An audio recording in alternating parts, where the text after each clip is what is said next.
এক পর্যায়ে বাধ্য হয়েই আমাদের কোয়েল পাখিগুলোর জন্য আবারও একটি নতুন করে থাকার জায়গা তৈরি করতে হলো। কেনই বা আবারও নতুন করে থাকার জায়গা তৈরি করলাম, কিভাবে তৈরি করলাম, আমাদের সোলার ইনকিউবেটরে ফোটানো কোয়েল পাখির বাচ্চাগুলো আমি কি উদ্দেশ্যে পালন করতেছি, আমাদের কোয়েল পাখিগুলো থেকে আমি কত পরিমাণে ডিম পাইতেছি, ইনশাল্লাহ সবকিছুই জানানোর চেষ্টা করবো আজকের ভিডিওতে। আসসালামু আলাইকুম, আশা করি সবাই অনেক ভালো আছেন।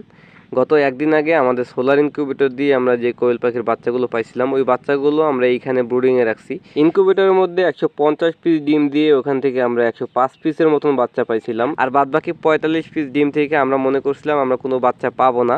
তারপরেও ওই ডিমগুলো আমরা ইনকিউবেটরের মধ্যে রেখে দিয়েছিলাম। ওই ডিমগুলো থেকে আজকে আমরা আবারও কিছু বাচ্চা পাইলাম। ওই বাচ্চাগুলোকে আমাদের ব্রুডিংয়ে নিয়ে আসলাম। আমার ছোট্ট খামারি বাচ্চাগুলোকে ধরে ব্রুডিংয়ের মধ্যে রেখে দিতেছে। এর আগের বার আমাদের সোলার ইনকিউবেটর দিয়ে যে বাচ্চাগুলো ফুটাইছিলাম, ওই বাচ্চাগুলো মাশাআল্লাহ অনেক বড় হয়ে গেছে। আজকে ওদের বয়স 25 দিন। প্রথমবার ওদের জন্য আমরা এই জায়গাটা তৈরি করছিলাম। এখন এই জায়গাটা যেহেতু ওরা বড় হয়েছে, এই জায়গাটা ওদের জন্য অনেক কম হয়ে যায়। দেখেন কি পরিমাণে গাদাগাদি হয়ে আছে। আর যেহেতু আমরা নতুন করে আবারও বাচ্চা ফুটাইছি, ওই বাচ্চাগুলোকে রাখার জন্য আমাদের এই জায়গাটা খালি করতে হবে। তাছাড়াও এখানে খুব অল্প জায়গার মধ্যে অনেকগুলো পাখি থাকার কারণে খুব অল্প সময়ের মধ্যেই এই জায়গাটা একেবারে ছ্যাঁতচ্যাঁতে হয়ে যায়। আর এখন যেহেতু প্রচুর পরিমাণে গরম পড়তেছে, এই গরমের মধ্যে এই জায়গাটা থাকা ওদের জন্য আসলে অনেক সমস্যার, অনেক কষ্টের। তাই এখন ওদের জন্য বড় করে আবারও একটি থাকার জায়গা তৈরি করতে হবে আমাদেরকে। আমি আর আমাদের ছোট্ট খামারে মিলে শুরু করে দিলাম আমাদের পাখিগুলোর জন্য আবারও নতুন জায়গা তৈরির কাজ। আমরা খাঁচা তৈরি করার জন্য যে নেটগুলো কিনে নিয়ে আসছিলাম, ওই নেটগুলোই এখন আমাদের এই নতুন জায়গা তৈরির কাজে ব্যবহার করব আপাতত। খাঁচা তৈরি করার জন্য কাঠ, নেট সবকিছু রেডি থাকলেও শুধুমাত্র সময়ের অভাবে আমরা খাঁচা তৈরি করতে পারি নাই। এখন আমরা সেগুলো দিয়েই খুব অল্প সময়ের মধ্যে শর্টকাট ওদের জন্য একটা থাকার জায়গা তৈরি করব। বর্তমানে আমাদের কোয়েল পাখির খামার থেকে আমরা কোনো উপকার কোনো ডিম বিক্রি করতে পারতেছি না। এর মেন কারণ হইতেছে আমাদের কোনো ডিমের পাখি নাই। আমাদের যে পাখিগুলো ডিম পারতেছে ওগুলো হইতেছে আমাদের প্যারেন্টস পাখি। ওগুলোর ডিম থেকে আমরা মূলত এখন বর্তমানে এই বাচ্চাগুলো ফোটাইতেছি।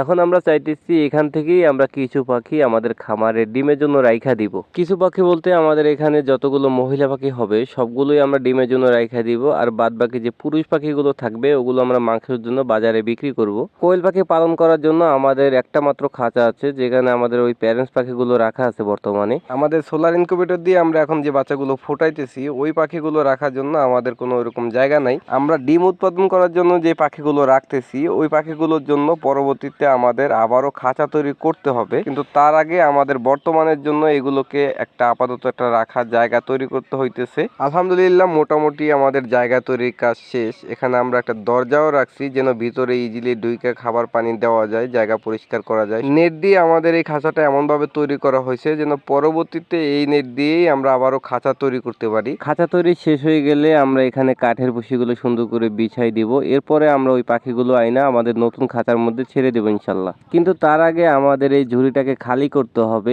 এই ঝুড়িতে করেই আমরা এই খাঁচার পাখিগুলো ধরে ধরে ওই খাঁচার মধ্যে নিয়ে যাব।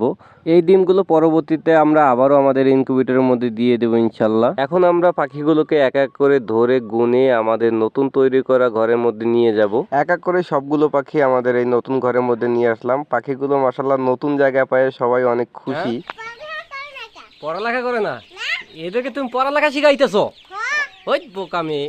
আপনারা এতক্ষণ পর্যন্ত যারা ধৈর্য ধরে ভিডিওটি দেখছেন সবাইকে অসংখ্য ধন্যবাদ। ইনশাল্লাহ দেখা হচ্ছে পরবর্তী ভিডিওতে। সেই পর্যন্ত সবাই ভালো থাকেন, সুস্থ থাকেন। আসসালামু আলাইকুম, আল্লাহ হাফেজ।